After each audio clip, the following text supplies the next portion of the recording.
There are conversations that shape how we live. Conversations that help us navigate challenges of life. Conversations that bring out the best in us. This is where we gather to help each other find the way and unleash our potential. Welcome to the Benjamin Zulu Globe. Psychologist, relationship coach, the one, the only Benjamin Zulu. Benjamin Zulu himself. Marriage and divorce. There is a very thin line between the two words, that is marriage and divorce, and actually it's getting to be a broken line.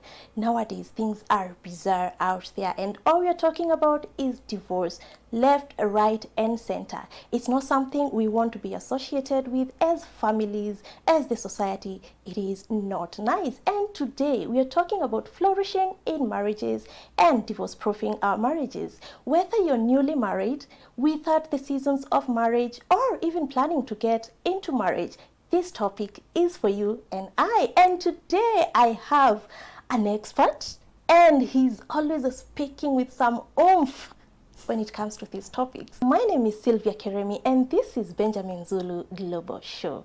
Benjamin Zulu. Thank you, Sylvia. Thank you, and most welcome. Yeah. So you meet people who tell you what they're terrified of. Yeah. Is ending up in divorce. And maybe they saw children being raised, or undergoing divorce, or under single parent. Even they themselves could be survivors. Yeah. And let me warn you that life is very... Fear and faith operate the same. So the things you fear most, you tend to gravitate towards them. Job said, the thing I feared has come upon me. Fear is a very active magnet. Yeah. Because you keep in your mind what you fear. True. It's somewhere in your head. Yeah, sure. If I just create the idea that there's a ghost out there, and you believe it, you'll be carrying a ghost in your head. Yeah. And you continue shaping ghosts out of bushes, shaping ghosts out of things. Yeah. It's okay to fear divorce or that trauma or breakup. But you shouldn't be controlled by the fear. That fear should energize you to fortify your life. Yeah. If you fear a real threat, you should take action to avoid it. Somebody is trying to throw a stone, you get out of the way. So fear is not a bad thing by itself. It's just supposed to be an alarm, a warning for you to do something. But you meet people who are just terrified of the idea of divorce, you know? True. So today we want to help us to divorce-proof our marriages, and not only that, to actually make it flourish. Yeah. And the things we can do that can take you there. I want again to remind us that culture does not have the knowledge you need to be happy. Yeah. Nobody gives you the knowledge you need to break free from them. True. So when you're happy in your marriage, you won't buy medications. You won't listen to nonsense that people are peddling as solutions. You will not be a good customer when you're happy. Yeah. This is a predatory culture. So warning, some of the things we tell you, you won't hear them loudly. Yeah. In your conversations, in social media, in mainstream, they're not key anymore. People just want to say, there's no formula, just guess what, life no formula, just go try. It's just becoming a normal. Try and error. You know? Yeah. And the divorce rates are skyrocketing. In the US, where they keep data better, it's almost 50-50 now on the first marriage. Wow. Higher chances on second marriage, like almost 6. That marriage, you thought you were getting better but the more you do it, but you're just reducing your tolerance. True. People don't take time to heal. Yeah. So they just go there wounded. And they say, no, I already saw that. And I think experiencing different people also is something. The bonding reduces. Exactly. You don't open as much. You fear being hurt the way you are. So this time let me give you a period of observation. So you keep them over there. So if this is what you're afraid of, today we got you covered. And the first thing I want you to do that will help this group who know divorce experientially and who freeze at the thought that their children will go through that is to put solid foundation. And solid foundation goes with due diligence. Marriages that will last long are started with something else other than strong emotion. Yeah. We usually start marriage by falling in love, head over heels. We can't help it. We flow so much. We connect so well. Our conversations flow. Time flies. We forget ourselves. We forget the whole world. Nobody understands. And I've never felt so alive. This man is the best. So we usually start with that. Yeah. Let me warn you that you can love a person and they're still not good for you. Some people are good for a story of love, but not for a story of life. Yeah, sure. Some people captivate every cell in you because they bring back the dad you never had. Oh, yeah. They bring back the mom, the love of mom you never had. Something you missed. These are an unholy trinity in psychological world that has been observed to comorbidity, to co-occur. A very strict father, strict mother, distant mother. The dad usually, the dad is far away. The mom is home, but she's very, because they have a lot of things, they don't want to be bothered by you. Yeah. Don't dare mess up. So they're very strict. Very strict. But dad is nowhere. He's absent. And lonely among the siblings. Nobody notices you personally. Yeah. I saw this joke said, somebody looking shocked and said, this is the face I wear when I send my sister for a cup of water, and she actually stands up. Siblings have this culture of you can't send them. Yeah, things are so different. They're today. just savage. Don't talk to go sort yourself out. Yeah. So the unholy combination of three traits was when the mother is very strict, the dad is nowhere around, and you don't have friends among siblings. That is what raises people to just be mortified, just so afraid of ending up alone because they were alone, although it looked like they had family. Yeah.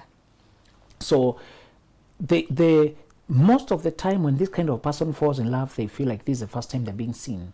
This is the first time they're feeling understood. This is the first time somebody gets their language. I get that. And then your definition of safety changes.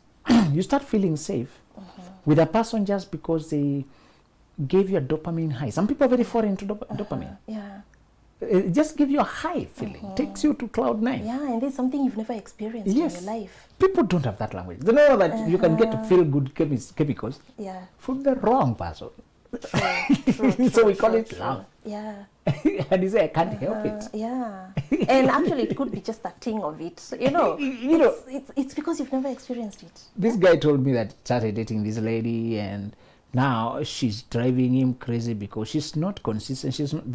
He realized later she's flirting every other guy. She's actually still married to somebody, and I can't detach. I keep coming back. I hate myself for it. But when she calls, I can't help it. When you're not talking, I'm anxious. I'm palpitating. I'm looking forward. She blocks and blocks. I'm looking for her. Yeah. And I asked, have you tasted her grapes? They said, yes. I did. So what else did you expect? Today's, I don't know why this culture has separated sex from sensations. Sex is too deeply involving, and you can't think straight when you're involved in it. And I tell you, when you have had a very, for him I suspected it was that combination of loneliness in the midst of a family that looks okay, and then met a woman who made him feel the dopamine high, the connection, they're alive. Then he associated her with love. Men in particular have a testosterone that gets excited by unavailability, difficulty. It's a fruit I like, and it's actually a sour fruit. It's even named, I think it's sour sop, named after sourness. That one. And then my wife, that's why I like it. I say it's quite resistant, you really have to fight to enjoy it. Yeah. And she finds that concept weird. Why would you like something because it's resistant? Do you want difficulties in life? I'm also finding it weird. So I took her back that my dad would take pepper, red pepper, and bite it. He's taking food and biting the red pepper, not mixing it with the food. And for a long time I couldn't understand, what is it with the red pepper and dad biting it together with the food? For men, sometimes resistance is spicy. Testosterone makes them want to go against the grain. That's why you could be a very beautiful lady, but if you bring yourself to the guy, You kill the chase. The thrill, the testosterone. And it's where the guys can chase, and the moment the lady is ready, they are... So immature boys get addicted to the chase and they forget the goal of the chase. Mature men know the goal of the chase. So they know how to build after they get the woman they wanted. And we'll talk another time, and we have always hinted that you should always give the man something to pursue, even when you're still married. Don't offload everything because his testosterone needs to be kept busy. Oh my goodness. Everybody needs to take that. Inspire him for more to reach. Have a hierarchy of rewards. Don't just reward everything every day for nothing. It does not, we're not saying merchandising the intimacy and only giving it as a reward. No, we are saying those are the small treats that matter. And every now and then you have a bag of rewards that you can always reward. When he has done, when he goes extra, you go extra. When he does something more, you also do something more. You have a lot of things you can do. The meals he likes, the joke, even it could be a dance, could be a song, could be could be some.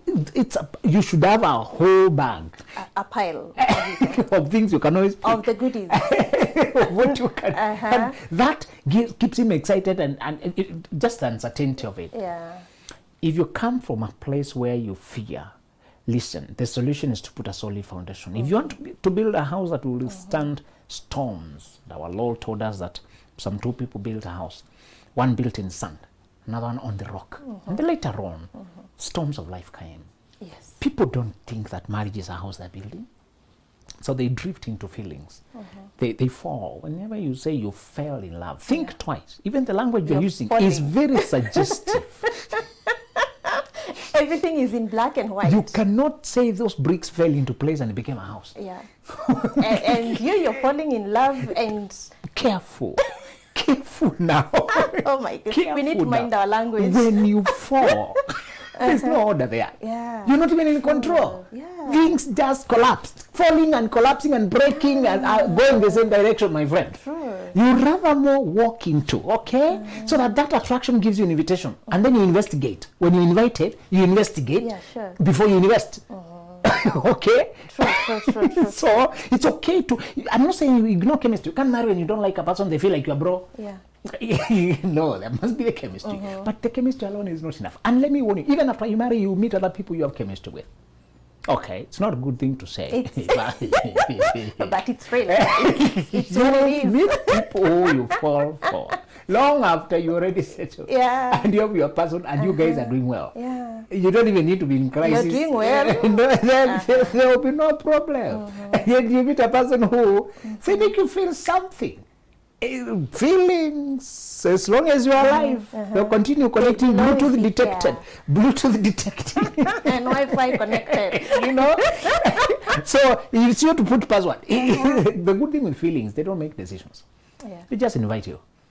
So you're the one to know whether to feed that. Actually, there are times you're going to block people. Marriage is difficult. You're going to block people because you like them too much. Okay? True. You're going to avoid people because there's too much attraction. Now let's talk flourishing in marriages. First of all, just tell us this flourishing. This word sounds good. Flourishing in marriages. Flourishing in the context of marriages. Yes. Very good. And that is tying even to point 2. So flourishing, as you can imagine, just means increasingly getting better and fruitful. Flowers flourish and bloom when they're under the sun. They're well, there's nourished, there's water, there's everything they need. Now they'll flourish and bloom to their full nature. So let's close the first point by saying, if you fear ever subjecting your children to the terror of divorce, the best thing to do is to put the solid foundation, to do your due diligence, not to make your marriage an emotional decision, never to cross sexual boundaries just because you have decided you will marry this person. From the time you decided let's court towards marriage, you've just opened another chapter of closer examination.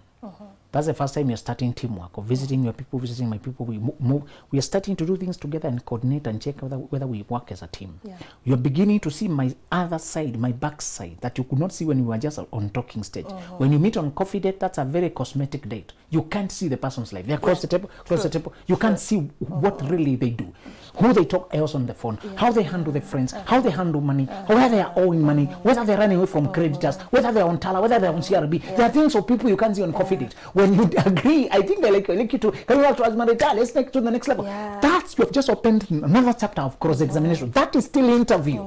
But the person has less walls because you can see their mother now. You can see their sister now. You may go home and find the lady has a child there who keeps calling sees, but you see too much similarity. You see the child gets tense and they hide when you come. Why is this child uneasy when I come? Have they been instructed not to blow this thing up? You know, you can go and notice that when you're there, brothers make faces.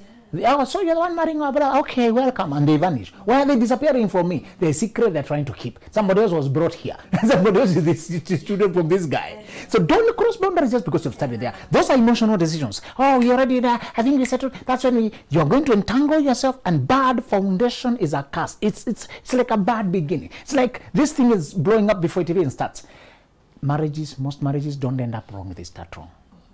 They start wrong. They don't wind up wrong. They start up wrong. We mix up. It's very hard to control yourself when you like each other, you like them. To contain yourself and continue microscopic examination, knowing that if you find something, you might have to leave. This is the thing that feels so good. That's hard. That's hard. And your heart will be conspiring against you. Just hoping for the best and trying to rush. You know, nowadays people are getting into marriages with the idea of divorce in mind, such that you find someone is getting married, but they have a plan B just in case. It's like they don't have that full trust that this thing is going to work. What is happening? You'll have sown a seed of doubt already. Yeah. And it's like you're preparing for that very thing. Again, that's another kind of faith. Fear and faith are on the same spectrum. What you believe for, you tend to create. Actually, the belief creates the fact. Somebody's quoted like that. Said, sometimes your belief is what creates the fact. That fact. True. So after you put solid foundations and you take your time to all the way preserve marriage package for marriage. We don't have enough time to expound this, but just know sex before marriage is dopamine driven, and sex after marriage is oxytocin driven. Okay. Dopamine is that chase, thrill, excitement. Yes. And sometimes it's associated with the taboo, what's across the board, what you're stealing, what's not legal, illicit. So you're training your taste buds for stolen bread. Then after marriage, the stolen bread becomes official bread. You can no longer feel the excitement because you used to eat it in quiet, in secret. Shh, and we have a secret between us, conspiracy. Now, you don't even learn how to build up, how to satisfy each other, how to read signals. You just run to quickly, before somebody comes. Stolen sugar. Now, later, yes. And people tell you this every day. As a counselor, you hear this. Our sex was good before marriage. After marriage dried up. The sex before marriage was stolen. It was taboo driven. It was conspiracy against the law. You knew you were crossing boundaries. And again, it also blinded you against this person's lack of discipline, lack of self-control, that they can cross boundaries, that they can lie. You actually lie. Your respect for them reduces. The moment you're sleeping before marriage, the respect for each other, trust for each other reduces so bad. It will take you a lot of effort to trust this person in the out of view. Because you know what you're capable of. Sometimes you're not insecure. You just know the person. You know the person. You don't have insecurity issues. You know their potential. Yes. They have shown you. Now, the second point you're going to do that actually answers how to flourish. How to flourish. Yes. Is to evolve together as a couple. Many people settle down and they part ways. True. They settle. The effort stops. They even say we settled. The language you use. Conditions your mind. We have settled. We have let up the effort. We no longer date each other now, court each other now. There's no flirtatious anymore. There's no excitement, nothing to look forward now. Just raise children, get some money, and becomes a routine and logistics center. So you're home, you start parallel living. You know, yesterday I was going through social media and I saw a guy do a post on Facebook, and it was saying, who else is always not looking forward to getting home. I've been married 5 years, but I'm always tired, tired of going home to meet this woman. It's a guy who was talking. And people really commented on this. And I was like, oh my goodness, what is this? Yes, they even extend that to say they want variety in the bedroom. They're eating the same meal too much. They want some if that mentality of saying I'm going home to meet the same person, that's where it will go. That they want variety with another person without knowing that the same boredom will follow to that other person. And just like you're going to meet them, they're also meeting you, the same person. This is too selfish. Yeah. To think you're the only one bored. True. Aren't they also bored? Sure. Actually, the solution to avoiding boredom and flourish is to evolve together. When you evolve together is you view life as a journey and you have a long track to cross. And you're going to escort each other in the perilous terrain. This world does not support love and happiness. You're going to fight against the world. Yeah. Diseases, financial problem, envy, hatred, uncertainties, raising children, difficulties, risks, building money, building empire. You have so many enemies to fight together, you have no time to be bored, even for 1 minute. Yeah. The excitement of us fighting against the world is enough to keep us. Let me tell you, just the joy of knowing we are conquering something. There's another love language you've invented called pursuing the same dream, pursuing the same goal. We have even developed, we think it's a love language by itself, apart from acts of service, call it time. We think when you guys are trying to buy a piece of land, when you guys are trying to build a house, when you guys are trying to raise a child a certain way, when you guys are trying to shape something that, and you are hoping to unveil it to the world and you shock them, that creates a lot of connection. So there's no time to be bored when we're exchanging ideas on where we are with our secret dream. Yeah. Some things you can't afford to tell the world. They can't understand you. True. And I've always been on the case of women because they tell their mothers everything. There's some things. It's our weakness. We are built that some way. things you and your man just have to incubate it to maturity. Just because you would suspect you're pregnant, the first person you're telling is your mother. And now it is out there. We've been trying to conceive. The mom is so excited. And the man wonders, surely, am I even an insider now? And it's very uncomfortable when I meet my mother-in-law and I wonder how much she knows. My small mannerisms, I'm feeling naked. Yeah. If you reveal, please, ladies, can you not stop revealing too much about us to your mothers? Grow up. When we get married, you have to leave your father and mother. They want to cleave to your partner. And we are not saying abandoning, we're saying creating a healthy distance so that we can have something between us. So one way to maintain excitement between you and your partner is to have dreams that nobody else knows about, that you're pursuing, and sometimes they collapse, they don't work. They delay, they frustrate you, they pain you. But when you comfort each other, there's consolation there. When you finally get a breakthrough, there's victory there. People asking, how did you guys do? Tell us how's the secret? What do you guys know? There's something that brings you together when you're fighting on the same side against the world. That's one secret to flourishing. Another secret to flourishing is to co-dream. Co-dreaming is when usually you fantasize and build castles in there. No problem building castles in there as long as you put foundations under them later.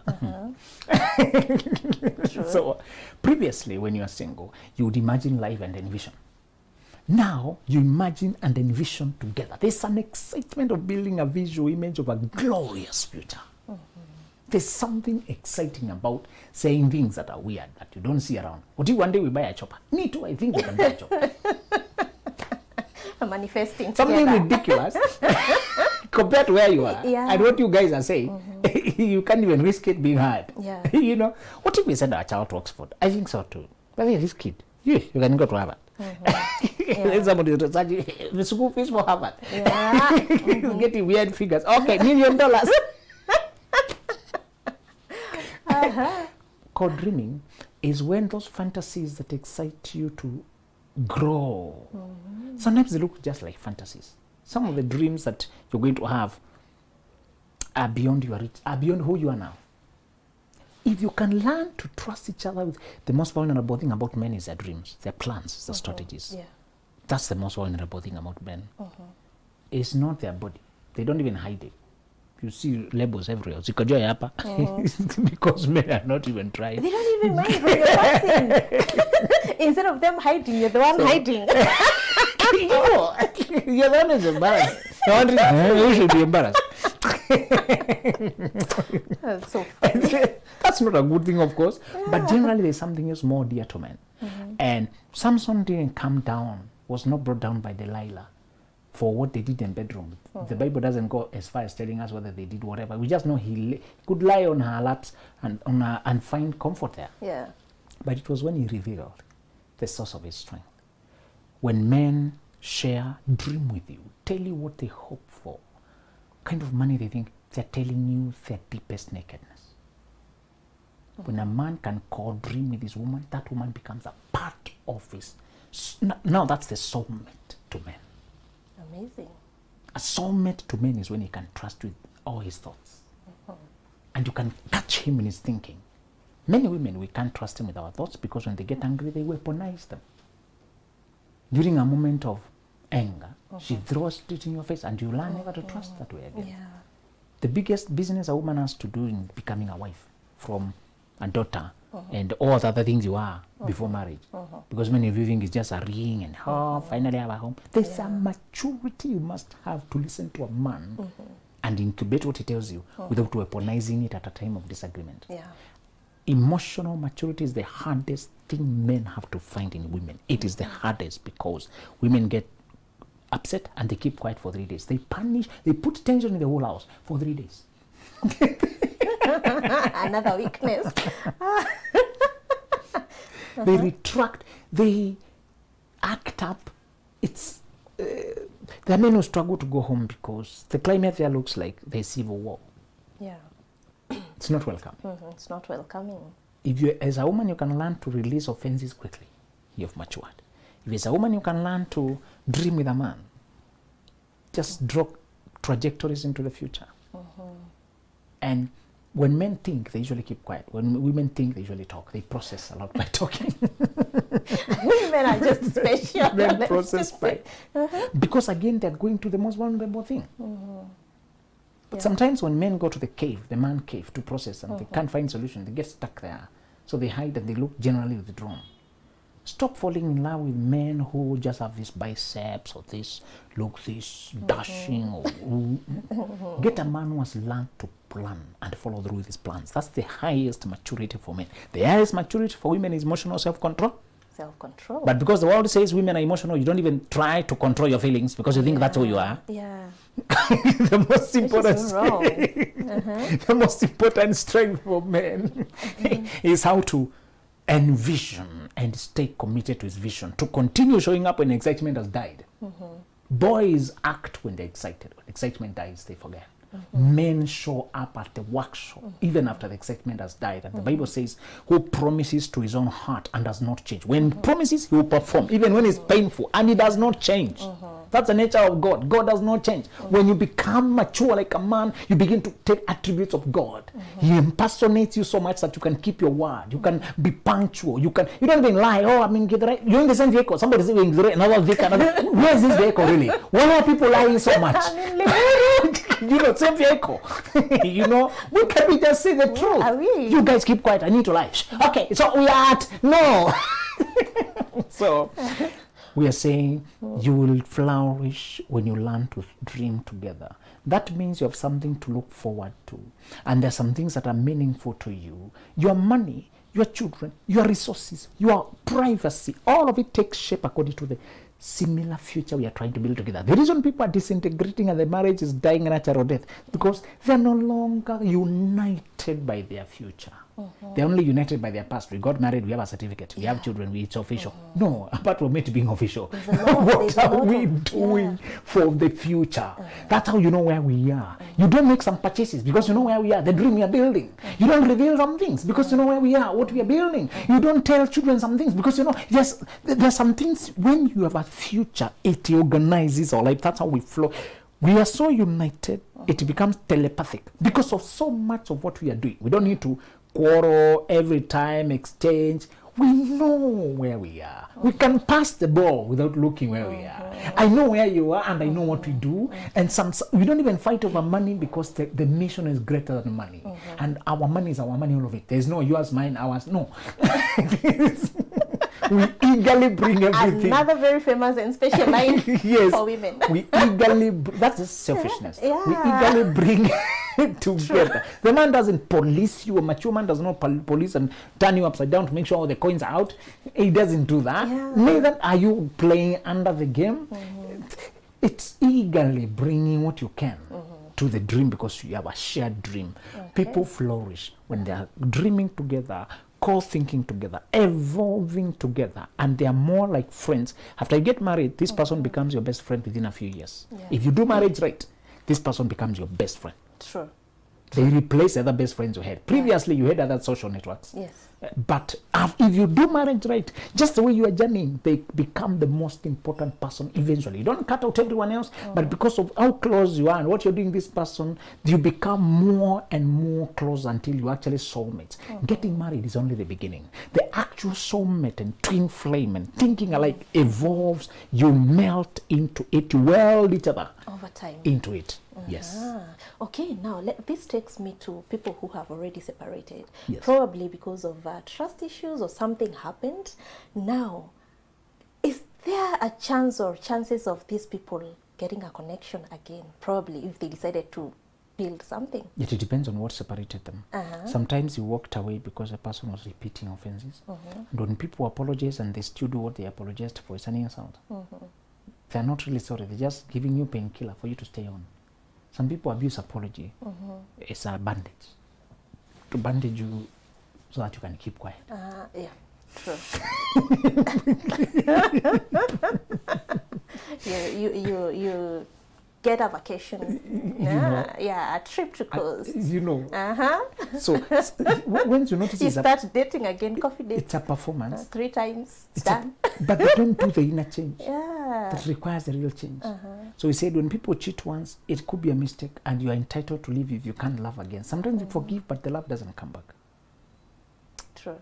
Can you warn church, relatives to stop converging around a person who was leaving, to tell them, no, fight for the marriage. We too, we stayed. Your aunties, that's how we stayed. You, your mother, we suffered that. You're supposed to suffer. Don't leave. Stay there. We have come to tell you to stay. Yeah, and it makes people stay in Don't marriages, pressure yeah? people. In fact, don't consult relatives because they have conflict of interest. Don't consult in-laws of this side or the other side. Consult therapists. Consult your own heart. Consult your own. Perhaps a personal friend who knows your genuine interest. But I want you to do this. I want you to know that you can come back when the person has corrected the things and they are proving themselves. And we said, after the people betray your trust, you can stay on checking whether you can trust them again. So the offense can happen in January and you leave in June. Because you tried to let your heart warm up again. Yeah, but it didn't. The trauma is too much. Value your happiness more than you value anything else. The covenant of life should be stronger than the covenant of marriage. Yeah. Value life. If you have to choose between marriage and life, always choose life. If you stay in there and you're risking depression, diseases, you're disintegrating and your children watch you breaking down to diseases, breaking down to pain and slow death, that is more traumatizing to them than for them to watch you get out and help them overcome this breakup, but they see you flourishing. Yes. Okay. Now take us to couples now handling issues. It is, I think, the biggest challenge people have today, and some very small issues are really taking us to divorce, separation, and that is really affecting families. How do we handle disagreements constructively? Because we have people with different temperaments, and handling some small issues can be really bad in a task. First of all, respect each other in all states of mind. Respect each other when you're angry. Respect each other when you are happy, when you are upset. It's easy to respect me when you are in a party. But when you feel like partying, that's when respect is really tested. That's one. The other thing is separate the problem from the person. Attack the problem, not the person. Don't use generalization that you always do this. Don't label the person. And remember the 4 horsemen that predict apocalypse. That's the language this couple used. I'm forgetting the name, but it's a couple that researches what predicts divorce. And they said One is stonewalling. Don't stonewall the person, leaving them out. Criticism, bitter criticism breaks away everything. And there's some things that if you make them habitual, the person learns not to trust you with their feelings anymore. So do not scream. When we scream, is because you feel like we are very far from the person. When you call a person who's 1 kilometer away, you need to raise your voice. So sometimes you're close, but you feel like you're 1 kilometer away. I want you to lower your voice. Actually, even this is also in parenting. When you want to emphasize a point to a child, instead of screaming, just whisper. It will have more impact. Got right. But it's hard. Got right. Yeah, it's hard true, on you, yeah. it's hard on you, but it's very powerful. Yeah. When they're repeating something, that they're still spilling the tea, spilling the tea, spilling the tea. They're not sitting down to it. I said you sit down and eat. They're running around and they're spilling. Sit. No. Honey, I said sit down and eat. Sounds powerful. True. It composes, it changes everything. Yeah. Actually, one rule is don't speak to people when you're in the other room. Always take time and talk to them. Don't, I say, don't normalize forcing. It's not thunder that makes trees grow. It's the showers. And showers are not loud. True. The message is not loud. Yeah. Thunder is just threatening, but it does not really bring the rain. Yeah. Just to tell you, there's some things you can do from a point of respect and consideration, even when you're upset. Yeah. And they increase how much the person can trust you. Because how you handle them when you're upset tells them how much they can trust you when the pain has gone, when the anger has gone. Yes. Amazing. Now, we have people walking this journey of marriages and they don't know where they're going. Walking without understanding the future. Walking without, do I call them basics? I believe you understand what I am saying. Yeah, take us there. Take us there. All right. Maybe just to, as we wind up with that one, I just want you to remember that that's a whole show why when marriage has no mission. When purpose, yes, that's my point. When actually. purpose is not known, abuse is inevitable. When purpose is not clear, getting lost is only a matter of time. So if you start marriage because it's time, I'm old enough, you're old enough. Let's get married. We need to do the next thing, rite of passage. To prove we are normal. You know, some parents are worried, are you straight? Bring somebody. You know? I want you to have where you're going with your life, and marriage should just be a vehicle for that place you're going. And in case you found yourself in marriage and you lost the vision, sometimes you can lose the vision because of storms, because of things happening. You must take one practice that couples have found very useful is to have regular meetings that it could be a day, you can call it anything, twice monthly, every week, whatever it is, according to what is possible with you. But it's just for you guys to catch up and review where you are. Those catch-ups people have found is what streamlines what their marriage is about.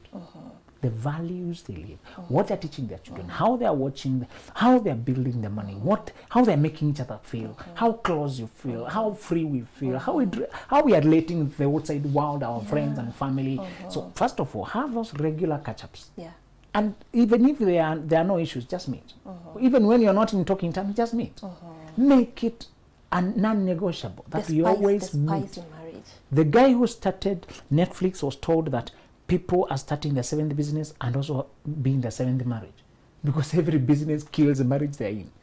They lose themselves at work. The marriage dies. So that business stands up, they go around, they kill the marriage. And he decided he didn't want to ever lose his marriage.